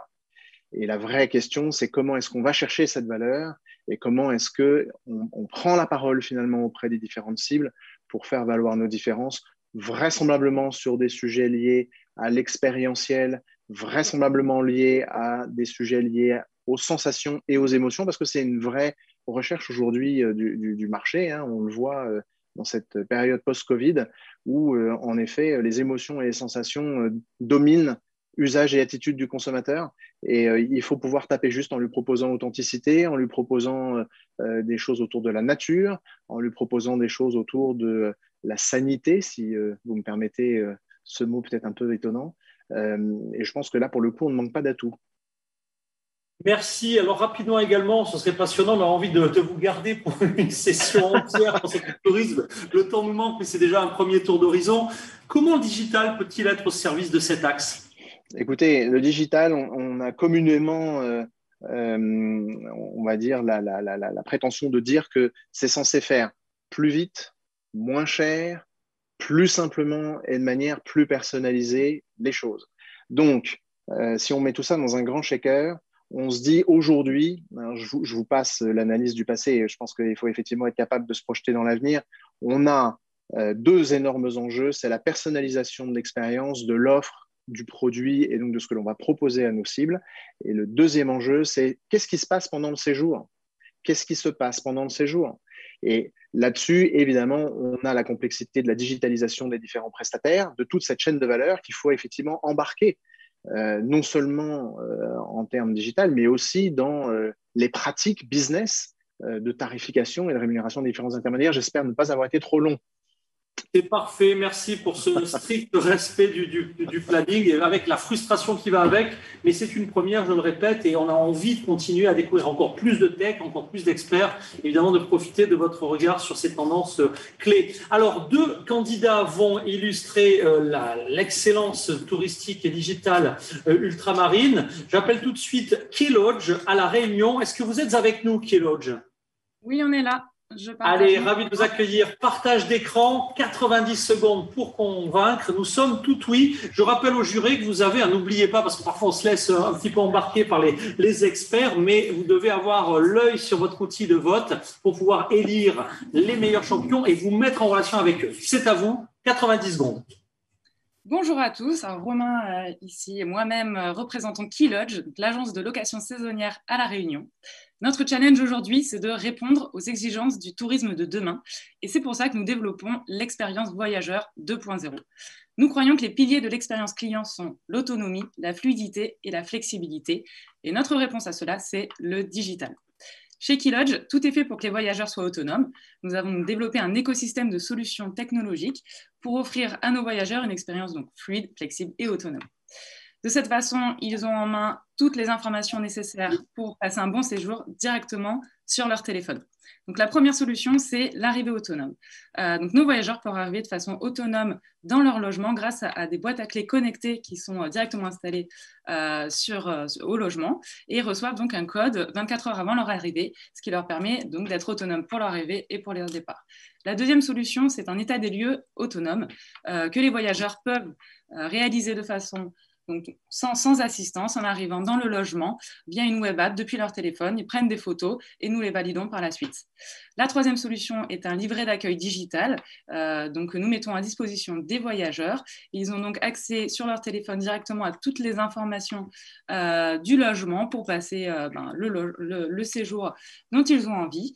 Et la quatrième solution, c'est un espace voyageur qui permet donc à nos voyageurs de réserver ou d'acheter des services additionnels, que ce soit des activités touristiques ou des services de conciergerie. Et voilà, donc c'est ça l'expérience voyageur 2.0 de Keylodge.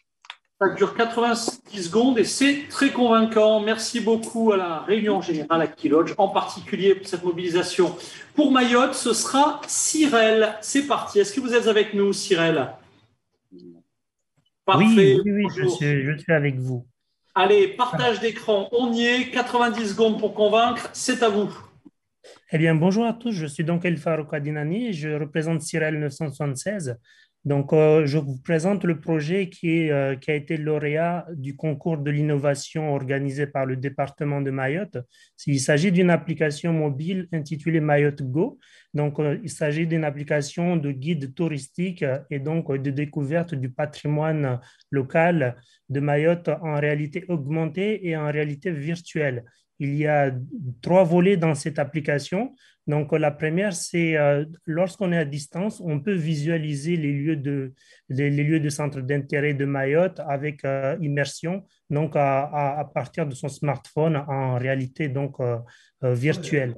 Lorsqu'on est sur les lieux, du coup, à partir donc de son smartphone, on va avoir différents donc, points d'intérêt à choisir, des lieux à visiter selon les suggestions que l'application va nous proposer.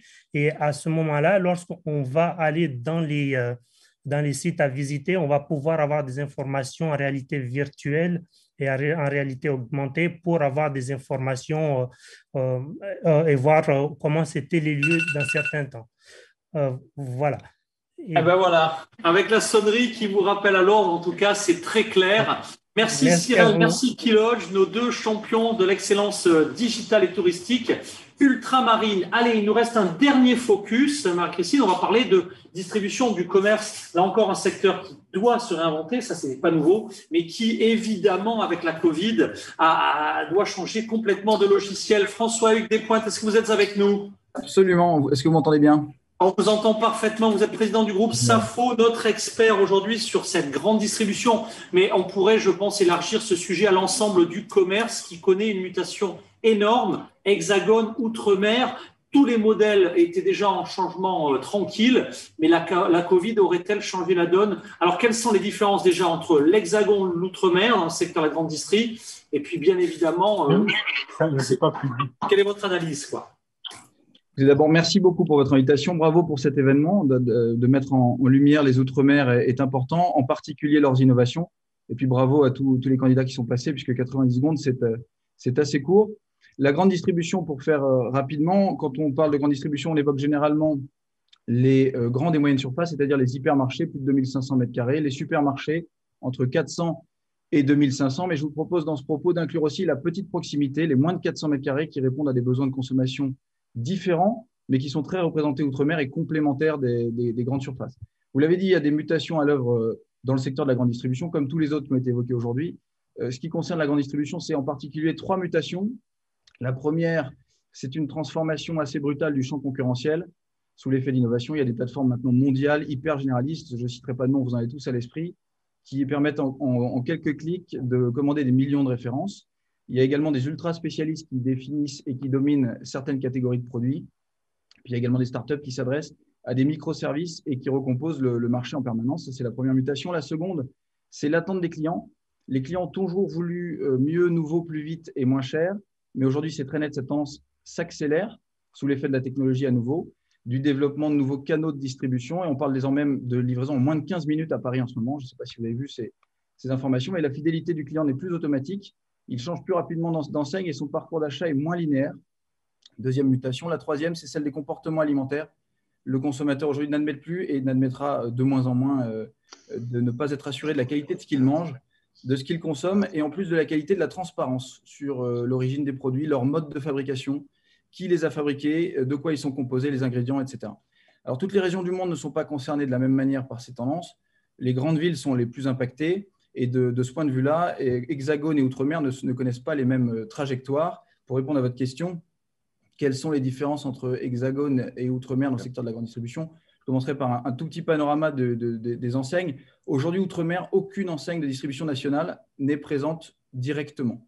Aujourd'hui, la distribution ultramarine est composée exclusivement de franchisés ou d'adhérents, donc d'indépendants. C'est important pour comprendre les structures de décision et les structures d'investissement également, notamment en ce qui concerne l'innovation. Il y a des contraintes importantes qui justifient cela. Les enseignes nationales ont parfois racheté certains de leurs franchisés pour après les revendre. C'était le cas de Prix Mystère Rénoir en Guadeloupe, Martinique, Guyane, de Vendémia, par exemple, à La Réunion. Mais aujourd'hui, ils ont été revendus. Pourquoi? Parce qu'il y a des complexités liées à l'éloignement de nos territoires. Donc, il y a du transport. On a parlé de logistique portuaire tout à l'heure. Il y a des cycles longs d'approvisionnement. Il faut savoir qu'il faut 4 à 6 semaines pour approvisionner des produits dans nos territoires. Il y a une complexité douanière. Donc, il faut classer les produits que que l'on importe. Il y a 14 000 positions douanières dans lesquelles il faut classer, quand on parle de grande distribution, à peu près 150 000 produits. Et compte tenu des 2 points précédents, beaucoup de groupes se disent la difficulté n'en vaut pas la chandelle. Pourtant, ça recèle d'énormément d'opportunités dont on va pouvoir parler, mais les tendances de consommation ne sont pas les mêmes. Je prendrai 2 exemples.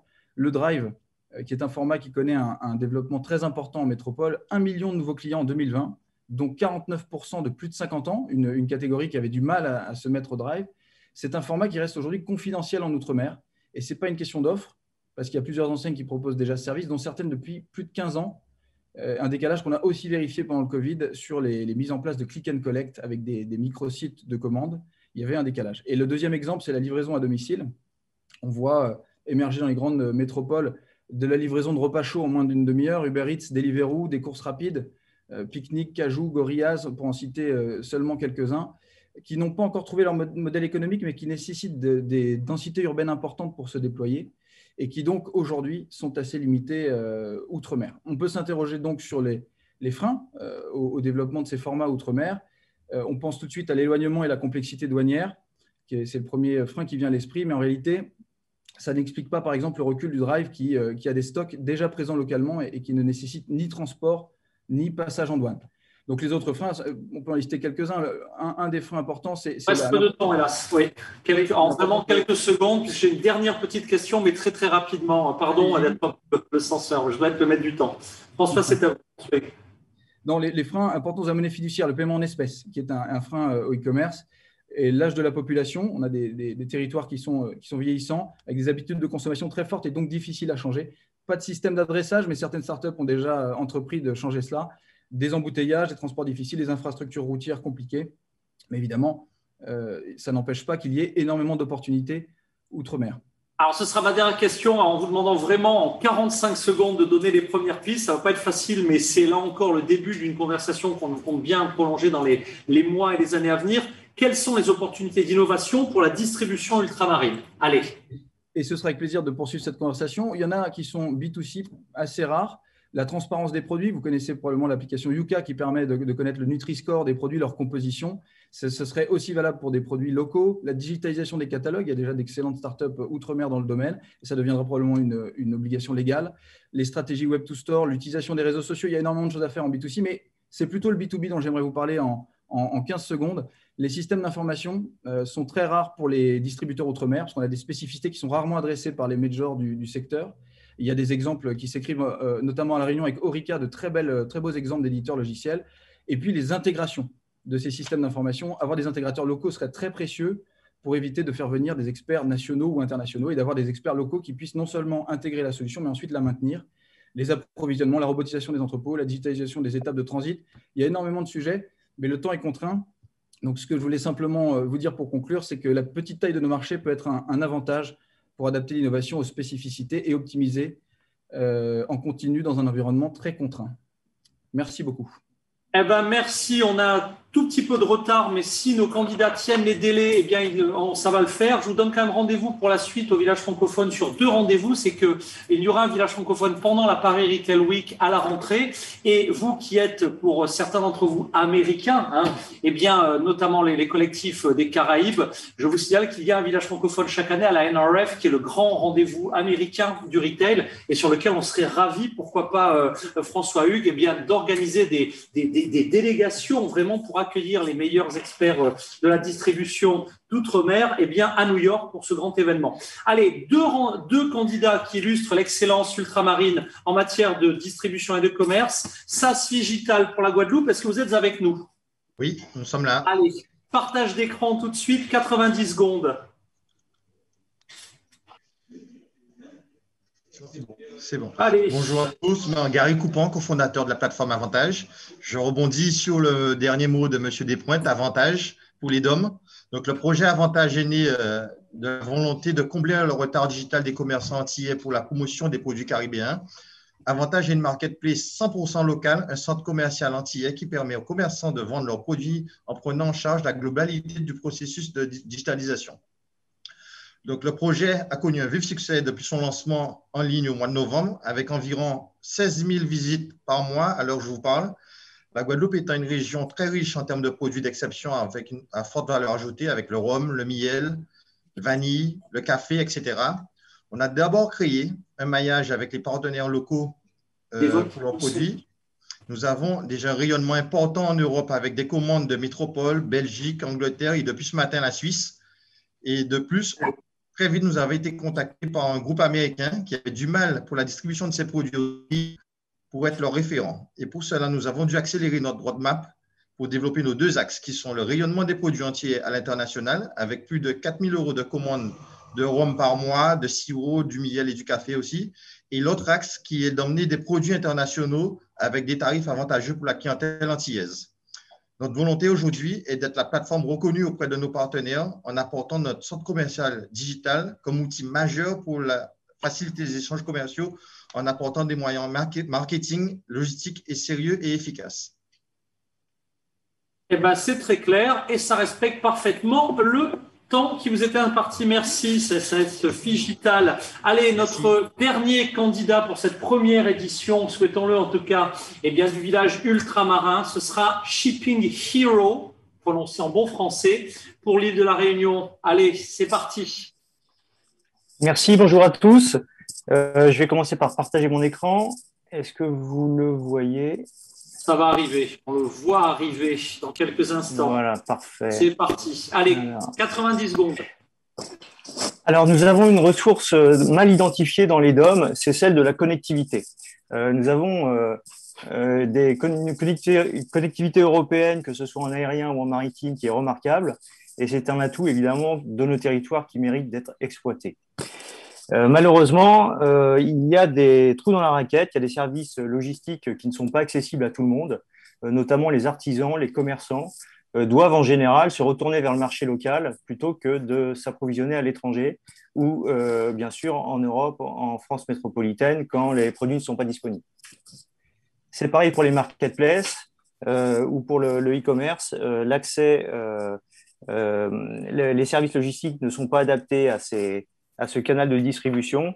Et donc, nous avons des rigidités entre les opportunités offertes par le marketplace européen et tout ce que ça pourrait apporter à l'import et à l'export pour les DOM.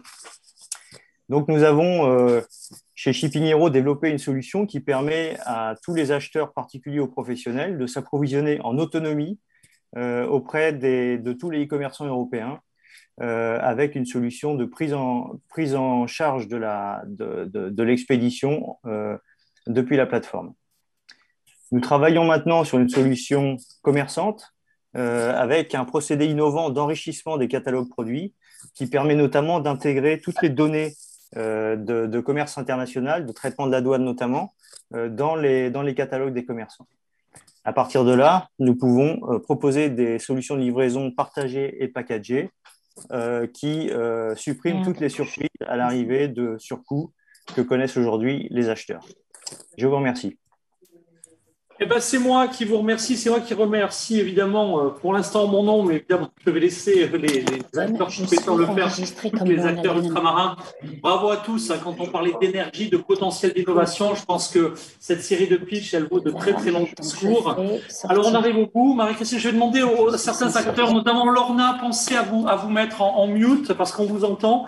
Voilà, alors on arrive au bout. Alors maintenant, mesdames et messieurs les jurés, vous avez tous un outil de vote, je vous incite donc à aller au bout du vote, à terminer vos votes parce que dans quelques instants, d'abord, ce sera plus possible de voter et nous allons publier les résultats. Pour ceux qui suivaient à distance, hein, si vous voulez également participer, il vous suffit de flasher ce code pour pouvoir rejoindre en temps réel la session de vote, notamment, alors pour voter, il vous reste encore quelques secondes, mais également, si vous voulez vous mettre en relation avec ces candidats. Tout à l'heure, on a parlé d'intégration et de distribution sur les îles. Le premier objectif, au-delà du financement de ces entreprises et de leur trouver des clients finaux, c'est que les intégrateurs des îles, de certaines îles, puissent intégrer les techs des autres et qu'évidemment, cette chasse en groupe qui doit évidemment commencer entre îles ultramarines, puisse, grâce au village francophone, continuer sur les 19 pays et les 35 régions de notre village. Donc, et c'est bien le premier objectif de cette structuration mise en place par la FEDOM. Alors justement, bon, Françoise, vous avez travaillé d'arrache-pied. Dans quelques instants, on va donner en temps réel les résultats. Donc, dépêchez-vous, mesdames et messieurs les jurés. Si vous voulez participer au vote, vous pouvez encore flasher ce code. On vous laisse une petite minute. Françoise, vous avez bossé dur. Alors, au début, ce monde du digital, on vous a peut-être mis un peu en inquiétude, mais au bout du bout, tout c'est en tout cas plutôt bien passé de votre point de vue. De votre point de vue, Françoise? Alors oui, effectivement, je pense que j'étais un peu de l'ancien monde, que j'ai fonctionné un peu en silo au lieu de fonctionner en collaboratif. Donc voilà, je pense que j'ai un peu mieux compris. Je voulais en tout cas remercier très sincèrement tous les speakers. Donc d'abord nos trois présidents, M. Mariton, M. Foumela et M. Kenyard, et puis remercier également tous les experts dont effectivement comment dirais-je, l'éclairage était particulièrement intéressant et riche et annonciateur, je pense, aussi de perspectives et de croisements, pour reprendre les mots de M. Mariton, de fertilisation croisée. Donc voilà, franchement, et merci à tous les pitchers en espérant vraiment que ce ne soit qu'un début et qu'on puisse après croître, embellir, grandir et se répandre sur la planète entière. Merci beaucoup. Voilà, allez, on va donc donner tout de suite les résultats des votes. On n'est pas super en avance. Alors, les résultats des votes en temps réel. Attention, je vais compter jusqu'à 3, on ne pourra plus voter. 3, 2, 1. Terminé. Alors, je vais demander à David et Quentin de publier les votes.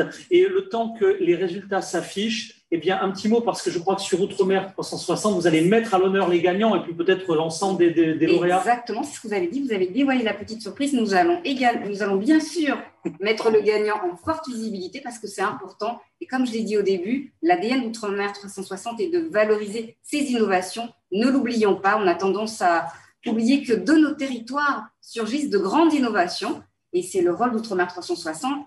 Mais nous n'allons pas oublier les experts également qui ont parlé aujourd'hui que ce soit sur la grande distribution, que ce soit sur le tourisme, que ce soit également sur notre thématique que nous avons abordée au tout début. C'est le rôle d'Outre-mer 360 de vous donner cette fenêtre à la fois pour que vous puissiez également nous faire partager vos expertises, mais également à d'autres territoires. Comme vous l'avez dit, nous allons également offrir la possibilité, ça c'est la surprise du jour, à d'autres candidats qui ont également fait preuve d'inventivité, de se battre avec les autres participants, d'avoir aussi l'occasion de parler sur Outre-mer 360.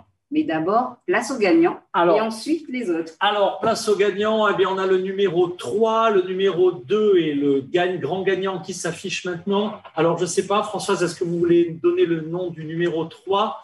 Donc, le numéro 3, c'est Shipping Hero. Voilà, Shipping Hero. Jérôme Deloune, bravo. Bravo, donc effectivement, qui connecte les acteurs économiques des DOM avec l'écosystème e-commerce européen. La médaille d'argent. Alors, c'est la deuxième ligne. Ouais. Alors, c'est CocoShield, le matériau noble de demain. Et bravo, matériau noble de demain, parce qu'effectivement, nous allons avoir des meubles à base de coco, et comme on le sait sur l'ensemble de notre territoire, excepté pour Saint-Pierre-et-Miquelon, voilà, on n'en a pas, voilà. Mais nous trouvons ce matériau qui est très important et qui peut être utilisé dans de nombreux domaines. Alors, je ne l'ai pas dit, mais Logal Data, donc on les retrouvera dans la super finale de jeudi, intitulée en bon français Tech for Business, parce qu'évidemment, il y a aussi des investisseurs anglo-saxons. Mais donc, CocoShield, lui, sera accueilli dans la super finale de vendredi sur les Tech for Good, donc les tech pour un monde meilleur. Et le grand gagnant, Françoise? Le gagnant est SMO Solar Process. Voilà, félicitations pour cette innovation qui permet effectivement à ce monde meilleur de s'entrouvrir encore plus largement. Merci. Et là SMO Solar qui a également déjà gagné lors des Tech for Island, il me semble, sauf erreur de ma part. Donc encore une fois, qui nous fait part de son ingénierie innovante. Alors, on est très, très, très en retard. On va peut-être se quitter. Bravo. Une minute à nos élus. Peut-être un mot de la fin. Donc, Monsieur le Président, est-ce que vous êtes toujours avec nous? Est-ce que vous avez assisté à la totalité de la compétition? J'ai assisté à la totalité de la compétition, c'était super chouette, belle initiative, à renouveler, bravo aux gagnants, bravo aux autres, c'était passionnant, à la fois les témoignages d'introduction et puis les pitchs très chouettes, bravo à l'organisation, vous avez tous été parfaits, et puis bravo aux participants, donc beaucoup de belles idées, beaucoup d'émulation et beaucoup de perspectives. En avant! Merci, Président. Peut-être, si nos deux autres partenaires ont encore 30 secondes, on va également leur donner vraiment le mini-mot de conclusion. On est très en retard, enfin pas très en retard, c'est pas vrai, on a 7 minutes de retard. Je crois que c'est quand même pas mal. Est-ce que bien, nos amis de BPI sont encore avec nous? Oui, bien sûr, bien sûr. Voilà, alors, en vraiment 30 secondes pour ne pas, évidemment, voilà, pour avoir votre tour sur cette première édition. Oui, on est pile dans le sujet de l'innovation ultramarine. Hein. Il y a 3 ans, la ministre de l'époque m'avait demandé, Dominique, élargissez votre vision et adaptez vos solutions à une vision ultramarine de l'innovation. On est pile, en fait, on règle des problèmes ultramarins, on exploite des ressources ultramarines, on ouvre des perspectives et on ouvre des nouveaux marchés avec ces solutions. Donc, on est vraiment dans quelque chose qui est très, très ciblé et tous les projets avaient une source ultramarine. Eh bien, merci du fond du cœur, Dominique Cagnard, pour votre soutien. Monsieur Soumela, est-ce que vous êtes encore avec nous pour la CCDOM dans les 23 secondes qui nous restent? On veut vraiment être dans le temps, parce qu'on est dans les temps. Naturellement, je ne pouvais pas rater ça. Donc, je voudrais d'abord, au nom de l'ensemble des membres de la CCDOM, du président, féliciter l'ensemble des participants qui ont quand même mis à l'honneur l'innovation dans l'ensemble de notre territoire. Un élément extrêmement important pour l'avenir de nos territoires, l'avenir tout court finalement. Donc, je voudrais vraiment le remercier. Et comme l'a dit le président, c'est l'expérience à renouveler dans les mois, dans les années à venir, qui permet aussi de mettre en relation tous nos innovateurs. C'est important qu'ils puissent eux-mêmes se connaître ce qu'ils font, ce que chacun fait, se partager ses expériences. Ce n'est que bénéfique. Un grand merci, Monsieur le Président, messieurs les élus, mesdames et messieurs les candidats et les jurés. Vous faites tous maintenant partie de la grande famille du village francophone.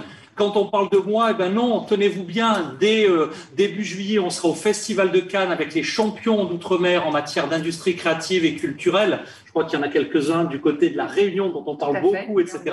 Ensuite, dès la rentrée, je l'ai évoqué, la semaine du retail à la mi-septembre, on sera au sommet de la francophonie, au GITEX et l'Expo universelle de Dubaï. On sera évidemment au CES de Las Vegas, etc. Je crois qu'avec Marie-Christine, c'est aussi le début d'une belle dynamique. Et les champions ultramarins qui seront là et les dirigeants de la FEDOM, côte à côte, allons montrer cette dynamique. Et nous, on sera vraiment ravis de vous accueillir. Vraiment du fond du cœur, un grand merci Françoise, président Mariton, merci pour votre soutien. Merci à tout l'écosystème, la French Tech, la BP, tous ceux que je vais oublier qui vont m'engueuler et ils auront raison. Je dois bien entendu couper l'antenne parce que dans quelques instants, c'est notre dernier temps fort. On est aligné sur la côte ouest des États-Unis et on va parler de mobilité des biens et des personnes avec nos champions, dont je crois un candidat pour l'outre-mer. À très vite et un grand merci. Merci à merci. tous.